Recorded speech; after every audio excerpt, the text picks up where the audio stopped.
Assalamualaikum warahmatullahi wabarakatuh.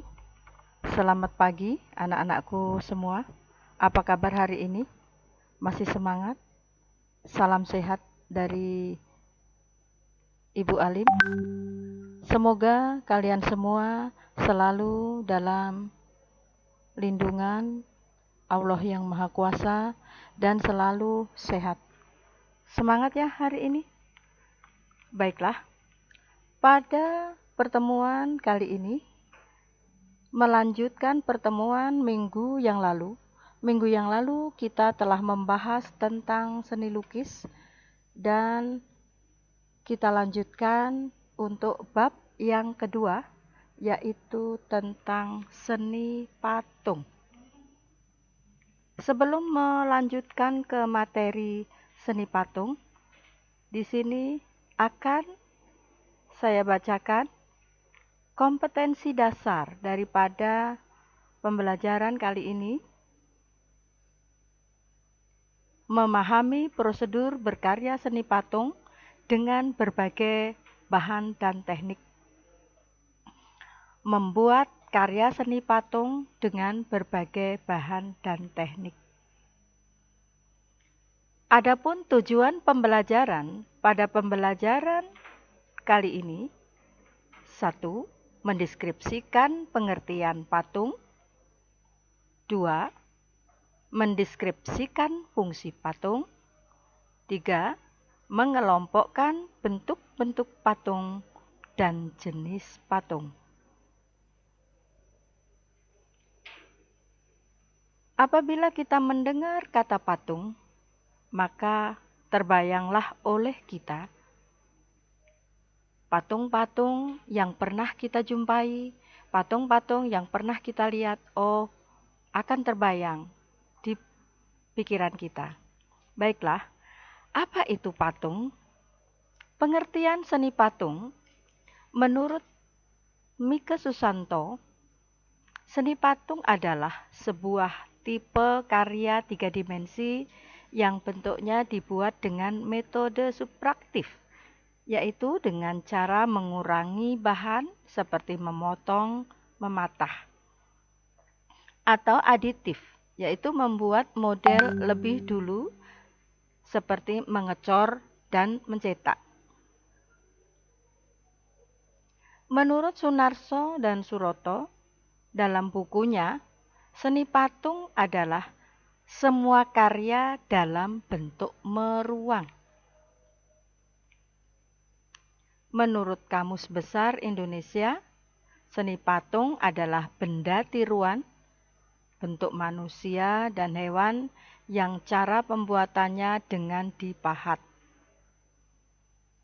Secara umum, berdasarkan pembuatannya, seni patung ada 3 macam. Jadi berdasarkan pembuatan seni patung itu ada 3 macam, yaitu 1. Patung sebagai fungsi personal. Nah, patung sebagai fungsi personal di sini, karya seni patung diciptakan semata-mata hanya untuk kepentingan personal atau kepentingan pribadi, sebagai ekspresi perasaan yang diungkapkan secara pribadi, termasuk di sini untuk tujuan religi. Perhatikan, anak-anak bisa memperhatikan contoh gambar patung sebagai fungsi personal. Itu di dalam gambar, contoh gambar patung fungsi personal. Lanjut. Patung sebagai fungsi sosial. Patung yang diciptakan di sini untuk memperingati suatu peristiwa yang bersejarah atau mengenang jasa seorang pahlawan besar dalam sebuah bangsa atau kelompok dalam catatan sejarah. Misalnya, patung monumen. Contoh, patung sebagai fungsi sosial. Nah, ini adalah contoh patung sebagai fungsi sosial, yaitu patung monumen. Bisa diperhatikan dulu beberapa saat. Lanjut untuk berikutnya. 3. Patung sebagai fungsi fisik. Patung sebagai fungsi fisik di sini, patung bernilai estetika, yang artinya menciptakan dan membuat patung hanya semata-mata untuk dinikmati keindahannya saja. Untuk dinikmati keindahannya saja, sehingga di sini disebut patung yang bernilai estetika. Contoh-contoh patung sebagai berikut. Bisa diperhatikan, ada patung yang ada di dalam taman. Ada 2 contoh ini, bisa kalian semua memperhatikan contoh patung sebagai fungsi fisik. Lanjut. Bentuk dan jenis patung. Bentuk dan jenis patung di sini ada bentuk imitatif. Bentuk imitatif atau realisme representatif. Corak ini merupakan tiruan dari bentuk aslinya, bentuk alam. Merupakan tiruan dari bentuk alam, seperti contoh tiruan dari bentuk alam, misalnya manusia, hewan, dan tumbuh-tumbuhan. Contoh patung imitatif. Nah, ini adalah tiruan dari manusia. Bisa diperhatikan. Bentuk non-figuratif atau disebut juga bentuk abstrak.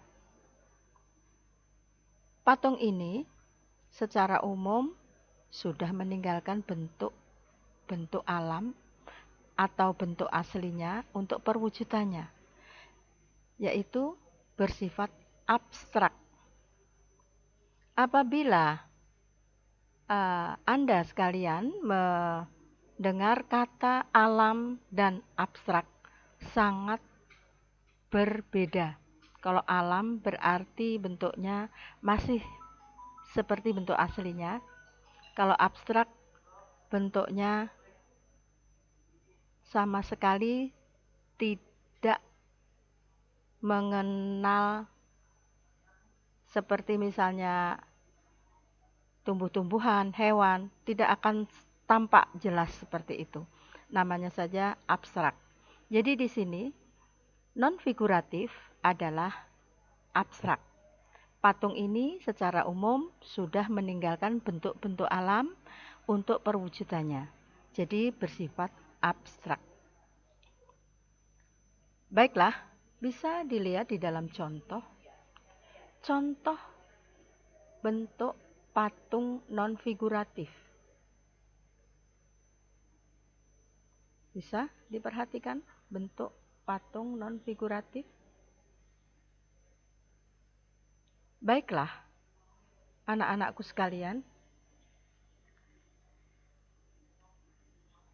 dari berbagai contoh-contoh patung yang sudah disampaikan tadi, bisa menjadi satu inspirasi bagi anak-anakku sekalian, dan bisa juga mengartikan apa sih patung, sehingga bisa disimpulkan patung adalah bentuk karya seni yang bersifat meruang. Meruang itu memiliki ruang atau 3 dimensi yang bisa dilihat dari berbagai arah.